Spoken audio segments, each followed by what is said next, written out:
Dear students, हम discuss कर रहे हैं इफ़ेक्ट्स ऑफ पब्लिक डेट। हमने इसके जो स्ट्राइकिंग फैक्ट्स हैं उनको देखा, कंपेयर किया। फिर हमने देखा कि factors which determine economic effects, किस तरह के बॉन्ड्स इशू किए जाते हैं जो पब्लिक खरीदती है। देन हमने इफ़ेक्ट्स ऑन कंजम्पशन देखा कि पब्लिक बॉन्ड्स का क्या इफ़ेक्ट होता है कंजम्पशन पे। फिर हमने बहुत important effects on saving and investment देखा कि हाउ इंटरेस्ट रेट मैकेनिज़्म जो है वो इन्फ्लुएंस करता है saving and investment of a country through the raising the public debt. तो पब्लिक डेट इतनी इम्पॉर्टेंट जो है वो बहुत ग्रेट इफ़ेक्ट होता है उसका। टैक्सेशन से इनफैक्ट ज़्यादा इफ़ेक्ट होता है पब्लिक डेट का। Now let's discuss the favourable effect on production. Public debt का प्रोडक्शन पर फेवरेबल इफ़ेक्ट क्या होता है, हम इसे देखते हैं। Generally, the government borrowing result in enhancing the productive capacity of the economy. If the borrowed money is used to finance the development projects, it will generate income and employment opportunities. और दूसरी तरफ वो आपके देश के capital base को भी strengthen करता है। आपने सड़कें बनाई, आपने इरिगेशन फैसिलिटीज़ बढ़ा दी, आपने और डेवलपमेंटल प्रोजेक्ट्स किए, तो उससे आपका कैपिटल बेस इंक्रीज़ होगा, सिंपल सी बात है। और उससे लोगों की एम्प्लॉयमेंट अपॉर्चुनिटीज़ जनरेट होंगी, तो फिर अपने आप ही इनकम इंक्रीज़ होगी और इंक्रीज़ डिमांड होगी गुड्स एंड सर्विसेज की। तो इस तरह से ये चक्र चलेगा and the government will be able to repay the डेब्ट and interest charges in future without much difficulty. अगर ये चक्र चलता रहता है तो कोई प्रॉब्लम ही नहीं है, पर शर्त यह है कि जितना भी पैसा सार्वजनिक ऋण के थ्रू रेज किया जाता है वो प्रोडक्टिव वर्क पर खर्च हो। दूसरी बात कि जब भी एडवर्स इफ़ेक्ट तब आएगा प्राइवेट इन्वेस्टमेंट पे अगर जो बॉन्ड धारक है वो प्राइवेट सेक्टर से पैसा लेकर गवर्नमेंट सेक्टर में शिफ्ट कर दें। तो एडवर्स इफ़ेक्ट ऑन प्रोडक्शन कब होता है?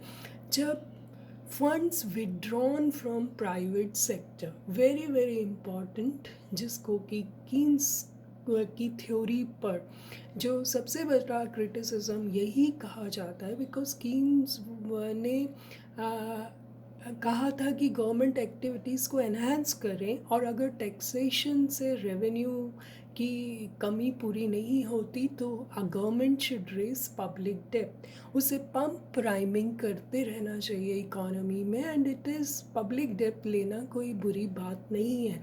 लेकिन कीन्स की थ्योरी को भी इसी बात पर क्रिटिसिज्म मिला कि अगर गवर्नमेंट सारा सप्लाई ऑफ मनी जो मार्केट में है, जो फंड्स बैंक्स के पास हैं, अगर वो फंड्स सरकार ले लेगी तो फिर प्राइवेट सेक्टर क्या करेगा? प्राइवेट, क्योंकि गवर्नमेंट के का जो इफ़ेक्ट है वो नेगेटिव भी आता ही है। जैसे ही हमने अभी लास्ट उसमें सेविंग एंड इन्वेस्टमेंट में देखा कि आप उनकी वजह से जो रेट ऑफ इंटरेस्ट है वो इंक्रीज़ हो जाता है मार्केट में, और प्राइवेट सेक्टर को बहुत ऊंची ब्याज दर पर पैसा मिलता है क्योंकि फंड्स कम रह जाते हैं। तो ये एक एडवर्स इफ़ेक्ट है प्रोडक्शन का। अगर आप बैंक से भी पैसा ले लोगे, सरकार प्राइवेट इंडिविजुअल से भी पैसा ले लेगी, तो फिर प्राइवेट सेक्टर कहाँ जाएगा?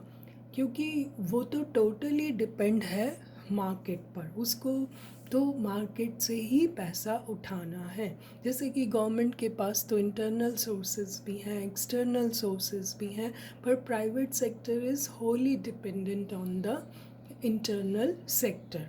और फंड्स विड्रॉन करके आप लोगों का करंट कंजम्पशन भी कम कर देते हैं और इससे प्रोडक्टिव एफिशिएंसी बहुत ज़्यादा इफ़ेक्ट होती है। नो डाउट कि इससे क्या होता है कि एक तो बुरा प्रभाव यूं भी पड़ता है कि आपको लोगों को ब्याज की आदत पड़ जाती है और वो बिना किसी प्रयास के आय प्राप्त करते हैं। पैसा आने लग जाता है बिना काम किए हुए, तो एक वर्ग ऐसा बन जाता है जो ब्याज पर ही अपना काम चलाता है। They do not add anything to the country. वो कोई भी प्रोडक्टिव काम नहीं करते हैं, बस पैसे को घुमाते रहते हैं और ब्याज पर ही अपना जीवन निकाल लेते हैं। ऐसा वर्ग भी पैदा हो जाता है। नो डाउट कि सरकारी बॉन्ड जो है ये एक सुरक्षित निवेश है, वेरी वेरी सिक्योर्ड, जो निम्न आय वर्ग में बचत तथा निवेश को प्रोत्साहित तो करता है। कोई इससे होने वाली स्थायी आय से वे उपभोक्ता वस्तुएं भी खरीद सकते हैं जिससे उसका उत्पादन बढ़ेगा। हम अगर नेट इफेक्ट देखें तो इट विल बी पॉजिटिव। अगर लोगों के पास बॉन्ड्स होंगे तो वही बात है कि वो सिक्योर्ड हो, अपने आप को समझेंगे and they can increase their current consumption also. वो महंगी चीज़ें या यूँ कहें कि कैपिटल गुड्स को खरीदेंगे जिससे कैपिटल गुड्स का प्रोडक्शन बढ़ेगा। बहुत से व्यवसाय की कंपनियां नियमित आय प्राप्त करने के लिए सरकारी बॉन्ड में धन लगाते हैं जिसका प्रयोग उत्पादन बढ़ाने में भी किया जाता है और ऋणों की अवधि समाप्त होने पर धनराशि को उत्पादन में वृद्धि के लिए लगा लिया जाता है। ऐसा कहते हैं कि जैसे ही बॉन्ड्स मैच्योर होते हैं वापस से वो लोगों के पास पहुंच जाते हैं and they use it for further consumption और सेविंग और इन्वेस्टमेंट। इसलिए ये कोई लॉन्ग रन में नहीं है, for the time being bond का जितना टाइम है उतने टाइम ही पैसा लोगों के हाथ से सरकार के पास जाता है। तो अगर हम गौर करें तो फेवरेबल इफ़ेक्ट ऑन प्रोडक्शन ज़्यादा है बजाय एडवर्स इफ़ेक्ट के, अगर गवर्नमेंट जुडिशियसली उन फंड्स को यूज़ करे फॉर प्रोडक्टिव पर्पसेस। नेक्स्ट हम देखते हैं इफ़ेक्ट ऑन डिस्ट्रीब्यूशन। अगर हम देखें कि ये डिस्ट्रीब्यूशन पर, यानी कि जो कि मेन है संसाधनों का कैसे डिस्ट्रीब्यूशन किया जाता है, वितरण किया जाता है, उससे क्या प्रभाव होता है। जैसा कि डाल्टन कहते हैं कि बॉन्ड अनुसार आम आदमी ही करों का वास्तविक बोझ वहन करता है क्योंकि वे वस्तुएं तथा सेवाएं लेने के लिए कर अदा करता है। इससे आय में असमानताएं और अधिक हो जाती हैं। अगर हम माने कि गवर्नमेंट रीपे करने के लिए वापस से लोगों पर टैक्स लगाती है तो ये डेफिनेटली ज़्यादा हार्मफुल इफ़ेक्ट होगा इकोनॉमी पे, क्योंकि इनइक्वालिटीज़ बढ़ेंगी। होता क्या है कि हम मान कर चलते हैं कि बॉन्ड होल्डर्स जो हैं और टैक्स पेयर्स हैं ये अलग अलग लोग होते हैं। बॉन्ड होल्डर्स तो वही होते हैं जिनके पास बहुत पैसा है, सेविंग्स हैं, वो उस आइडल मनी को यूज़ करते हैं और ब्याज कमाते हैं। जबकि जब सरकार को उन बॉन्ड्स की मैच्योरिटी का टाइम आ जाता है, उनको बॉन्ड होल्डर्स को पैसा वापस करना होता है, तो अगर सरकार टैक्स पेयर्स पे टैक्स लगाकर वो पैसा वापस लेती है तो ये बहुत हार्डशिप क्रिएट हो जाती है, क्योंकि वापस से बर्डन ऑफ टैक्सेशन जो है ड्यू टू डेब्ट सर्विस, ऋण की वजह से आप लोगों को टैक्स कर रहे हैं और वो पुअरर सेक्शन पर ही पड़ता है। उसका इफ़ेक्ट जो है वो टोटली मिडिल क्लास और पुअर सेक्शन ही पे करती है और इससे जो हमारा मकसद था वही कहीं ख़त्म हो जाता है, बिकॉज इट इंक्रीजेस इनइक्वालिटीज़। तो इफ़ द पब्लिक डेब्ट is mobilized through the small savings of lower income group and debts are repaid through taxation on richer section. This will reduce inequalities and redistribute wealth in favor of the poor. तो ये बात सोचने की है कि अगर ये पैसा टैक्स भी रिचर सेक्शन पर लगाया जाए जो कि ब्याज कमा रहे हैं तो फ़ायदा है, otherwise it will hit the poor section very badly. आय का वितरण सरकार द्वारा उधार ली गई राशि के व्यय की प्रकृति पर भी निर्भर करता है। यदि निम्न आय वर्ग की सहायता के लिए खर्च किया गया, जैसे कि सामाजिक सुरक्षा, सार्वजनिक कार्य, विकास कार्य, हेल्थ प्रोग्राम्स, एजुकेशन पर, तो इससे तो आय असमानताएं घटेंगी।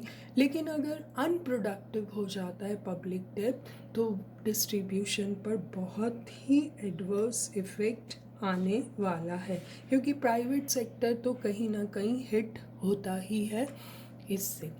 और भी अदर इफ़ेक्ट्स हैं कि लिक्विड फॉर्म ऑफ असेट्स हैं। अगर हम पॉजिटिव देखें तो सरकारी बॉन्ड एक सुरक्षित निवेश है और it is just like cash.